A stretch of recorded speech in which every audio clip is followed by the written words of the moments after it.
do të kalojmë tek një tjetër lajm që ka shkaktuar mjaft reagime, e kam fjalën për blerjen e qindra dronëve kamikaz nga Turqia. Ka reaguar ashpër presidenti Vučić, që ka konsideruar si të tmerrshme, madje ka guxuar edhe më tej me hipoteza dhe me akuzat forta, duke thënë që Turqia po përpiqet që të zgjerojë perandorinë osmane, duke cënuar gjithë sigurinë në rajon, ndërkohë që dje ka pasur një ndryshim kursi, le të themi, sepse ka një tërheqje, ka një stepje nga Vučić, duke deklaruar që unë u tregova pak i ashpër, por gjithsesi nuk mund ta muaj faktin që Erdogan është një lider i madh.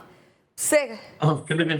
Fillimisht themi Fjori që kanë arritur faktikisht jo qindra për mija dronë, dhe numri i saktë me siguri që është sekret shtetëror të nuk mund ta themi, por definitivisht janë disa mijëra dronë, të cilët janë blerë nga qeveria Kurti 2, janë fabrika. Është një blerje paralajmëruar kjo.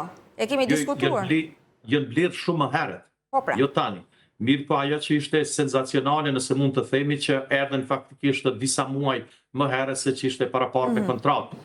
Dhe sigurisht që kryeministri Kurti së bashku me ministrin e mbrojtjes dhe me zyrtar tjerë më të lartë të ushtrisë tonë, doli në aeroportin po e shifni Adem Jashari dhe i priti këto, dhe këto faktikisht krijojnë një siguri jashtëzakonisht madhe tek forca mbrojtëse e jona.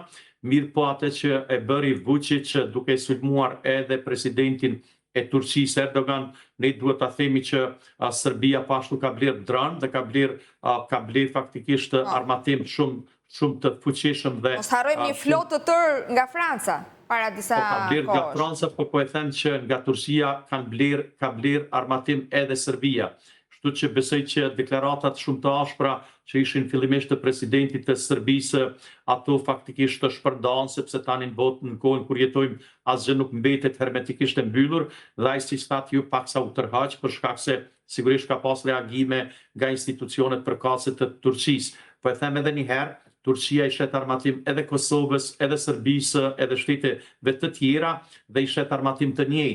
Kështu që këta dronë që i kemi ne, me siguri që i ka edhe Serbia dhe ndoshta edhe shtetet e tjera, dhe besoj që sa i përket Kosovës, këto mund shërbejnë si mjete luftarake apo ushtarake për mbrojtje, jo për sulm, sepse ne shqiptarët në përgjithësi, jo vetëm Kosova, por edhe kur kemi qenë pjesë e përbashkët të Shqipërisë, kur asnjë shtet nuk e kemi sulmuar, gjithmonë jemi mbrojtur dhe për ka arsye të ndryshme është kurrur territori i Shqipërisë bashkë me edhe territori i Kosovës, për shkak posaçërisht për shkak të sulmeve brutale që kanë ardhur pak më shumë se 100 vjet. Ne mos harrojmë edhe dronët që kaluan mbi qiellin e Kosovës vetëm pak ditë më parë, ne kemi diskutuar bashkë, kam dëgjuar edhe reagimin tuaj avokat, që edhe nëse nuk ndërhyn KFOR, forcat e sigurisë Kosovës janë të gatshme që të reagojnë menjëherë. Me siguri që kjo ndërlidhet me atë çfarë ka ndodhur në Gjermani, dhe e kemi parë faktikisht që ka pas dronë të caktuar edhe në Munich ku janë ndërprer fluturime civile për disa orë themi, dhe tani po ndryshohet ligji sa që po i jepet mundësia policisë së Gjermanisë që t'i godas ta dronë, të cilët rrezikojnë jashtëzakonisht jo vetëm rrezikojnë gjithçka në një shtet. Dhe po ashtu mund ta rrezikojnë edhe Kosovën, për këtë arsye institucionet e sigurisë Kosovës e kanë njoftuar KFOR-in dhe KFOR-i ka mbetur që të hetojë këto raste, nuk kemi ende ndonjë deklaratë zyrtare se çfarë po ndodh me te. Ne e dim dhe kemi thënë me ju shumë herë, ka pas raste të tjera, po e përsëris vetveten që kam thënë herën e kaluar në mision me ju, që ka hyrë dhe ushtria serbe dikun në regionin e qytetit të Kamenicës, që është zonë kufitare me Serbinë, dhe me qenë se në atë kohë ishte incizuar gjithçka nga organet e sigurisë Kosovës, atëherë dikun për disa ditë nuk reagoi askush, pastaj Serbia e pranoi, do thotë që ka hyrë me pretekst katastrofal, do thotë qesharak, se kanë tentuar të parandalojnë prerje të drojve, dhe KFOR-i e pranoi këtë situatë që ka ndodhur para shumë kohë, themi, por jo para shumë viteve. Por gjithsesi nuk kanë munguar në asnjë moment, le të themi, tentativat e Serbisë për të krijuar destabilitet, sidomos në veri të Kosovës, dhe për të kaluar tek një ngjarje shumë e rëndësishme, e cila pritet të ndodhë të dielën, e kanë fjalën për zgjedhjet lokale në Kosovë. Ka një deklaratë të presidentes Osmani, e cila akuzon Serbinë në mënyrë të drejtë për drejtë, duke deklaruar që Serbia për ndërhyrje në zgjedhjet lokale në Kosovë po tenton të blejë vota dhe situata paraqitet serioze. Serbia gjithmonë tenton do të krijojë situata të tilla të tensionuara kurdo që kemi zgjedhje qoftë zgjedhje qendrore apo lokale dhe tani kanë dalë informacione kredibile edhe përveç presidentes paraprakisht ka deklaruar edhe ministri Nenad Drašić, i cili është ministër në qeverinë Kurti, dhe informacionet janë po e them kredibile që Serbia organizon me autobus të sjell qytetarë të serb që kanë dokumentacion të Kosovës për ditën e diel, 2 ditë më vonë, kur do të jenë zgjedhjet lokale për gjitha komunat apo bashkitë në Kosovë, dhe është ndërhyrje brutale e Serbisë do të thotë me manipulime të tilla. Unë mendoj që të gjitha këto janë të ditura dhe nga institucionet ndërkombëtare dhe besoj që një ditë këto duhet të ndalen. Mendoj që Serbia është jashtëzakonisht e vlefosur me zotin Kurtin cilësinë e kryeministrit, posaçërisht që është kryeministri i parë në shtetin e pavarur të Kosovës që i ndaloi zgjedhjet e Serbisë në territorin e Kosovës. Do thotë kur Serbia ka zgjedhje, atëherë këto deri në ardhjen pushtet të Albin Kurti ta kanë marrë zgjedhje në territorin e Kosovës haptas gjithkund, do thotë dhe në prizmën e tyre atyre është dukur që ende kanë sovranitet mbi shtetin e Kosovës, gjë që e dim që nuk është e vërtetë. Dhe për këtë arsye qeveria Kurti kanë ndërprer, i kanë ndaluar këto, mirë po sigurisht që lejon në institucionet saktuara. Si është klima e kësaj fushate? Avokat. Është gjithçka e qetë, sigurisht që ne nuk kemi ndryshe nga fushata për zgjedhjet e përgjithshme. Ajo është situatë tjetër, sepse ajo është situatë tjetër, por besoj që qytetarët e Kosovës e dinë që zgjedhjet lokale, zgjedhjet për institucione lokale janë shumë të rëndësishme për shkak se nëse punohet mirë e bëjnë jetën më të mirë të secilit qytetar në shtetin e Kosovës. Dhe zgjedhjet lokale do të duhet japin zgjidhje direkte për problemet që i kanë qytetarët, qoftë do të thotë me ujë, qoftë me energji, qoftë me gjëra të tjera. Këto më tepër janë situata që ne i prekim çdo ditë. Zgjedhjet nacionale janë diçka tjetër, sepse aty faktikisht kemi të bëjmë me çështjet Kosovës, me çështjet të udhëheqjes së Kosovës.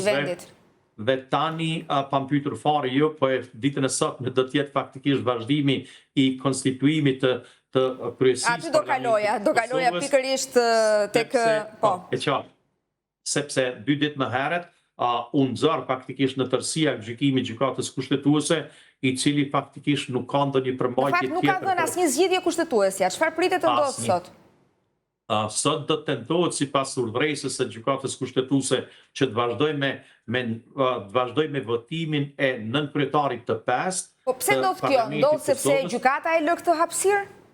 Pra, gjykata, avokat, ju si personi ligjit besoj do dinit na e sqaroni shumë mirë. Kushtetuesja nuk ka dhënë asnjë zgjidhje, por gjithsesi, gjykata i lë hapësirë Kosovës për vazhdimin e kësaj blokade.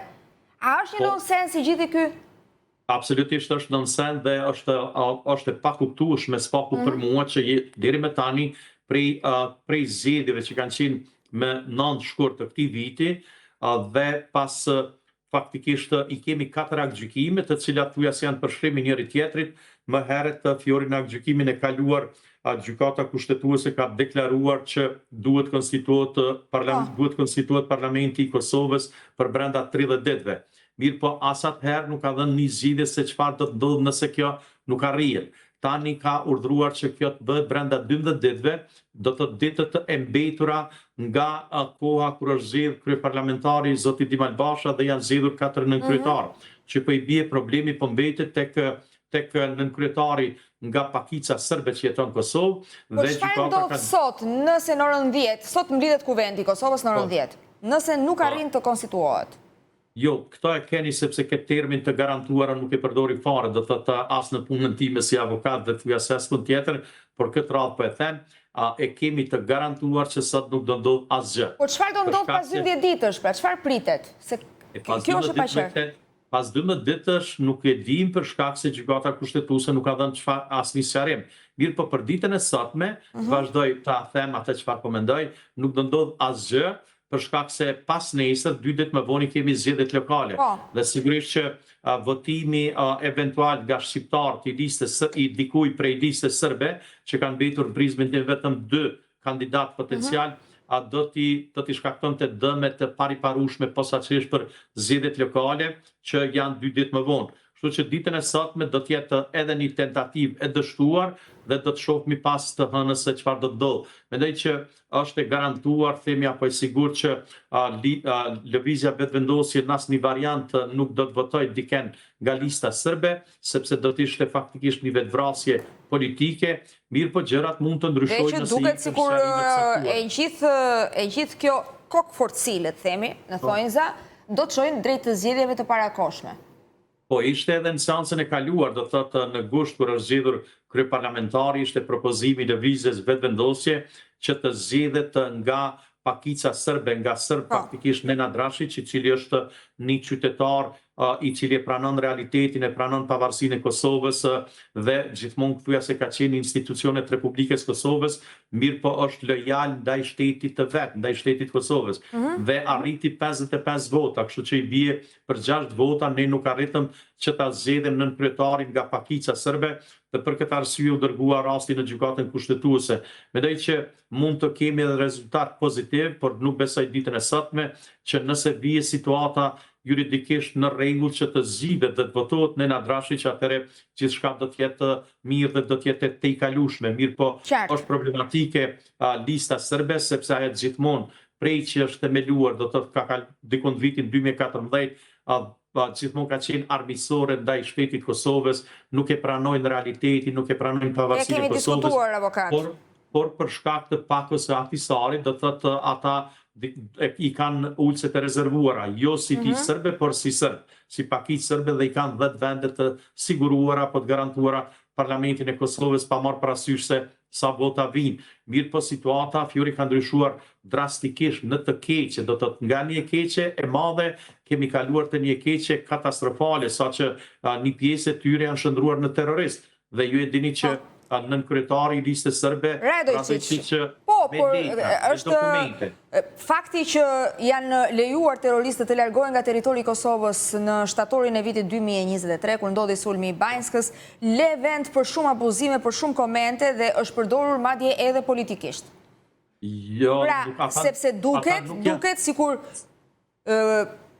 qeveria Kurti, ose më sakt shteti Kosovës, i ka lejuar terroristët të largohen nga territori i Kosovës, shpall edhe në një farë mënyre të pa dëshiruar, non grata Radojčić, që më pas kërkon që ta gjykojë atë. Jo, e shpall terrorist, jo non grata, sepse Kosova nuk shpall asnjë non grata, po në një farë mënyre thash, nuk e thash non grata e përdora për të qenë e qartë për publikun. I shpall do të dy organizata terroriste dhe zbashku me Radojčićin në krye. Ky ka qenë organizatori i sulmit në Banjsk dhe ai ka pranuar këtë. Po përveç pranimit, ka arritur policia jonë që ta incizoj me dron që i ka policia e Kosovës, dhe në momentin që ai ka pa që po incizohet, do të thotë ishte tentativa e largimit. Policia jonë ka kapacitete, por ka qenë thuja se themi e pamundshme që t'i vras të gjithë, dhe në prizmin tim do duhet të vriteshin të gjithë ata, mirë po ata terroristë kanë qenë me rroba kamuflazhi ushtarake. Dhe momentin kur kanë filluar të largohen, askush nuk ka mund ta di se cili është Radojčić, cili tjetër, sepse nuk kishte emërtime për mos ta ulur nivelin e komentimit. Dhe sigurisht që asnjë polic i Kosovës dhe as snajperist tanë nuk kanë pas mëshirë ndaj Radojčićit, mirë po nuk kanë mund ta identifikojnë, dhe është hera e parë që ne pas përfundimit luftës kemi vrarë terrorist serb. Policia jon ka vrarë 3 prej tyre. Disa prej tyre janë plagosur dhe disa prej tyre janë arrestuar në vendin e ngjarjes dhe po përballen me gjykime tek institucionet tona të drejtësisë. Te Radojčićit ka një akt akuz mbi 150 faqe të ngritur dhe sigurisht që Kosova kërkon që ai të ekstradohet në territorin tonë, sepse krimi, terrorizmi ka ndodhur në territorin tonë dhe të gjykohet në Prishtinë, në departamentin special të gjykatës tonë. Me që jemi tek siguria. Po ju garantoj që kjo nuk mund të arrihet, do të thotë, nëse nuk bëhet një presion i fuqishëm ndërkombëtar që ai të arrestohet në Serbi dhe që të ekstradohet në Kosovë.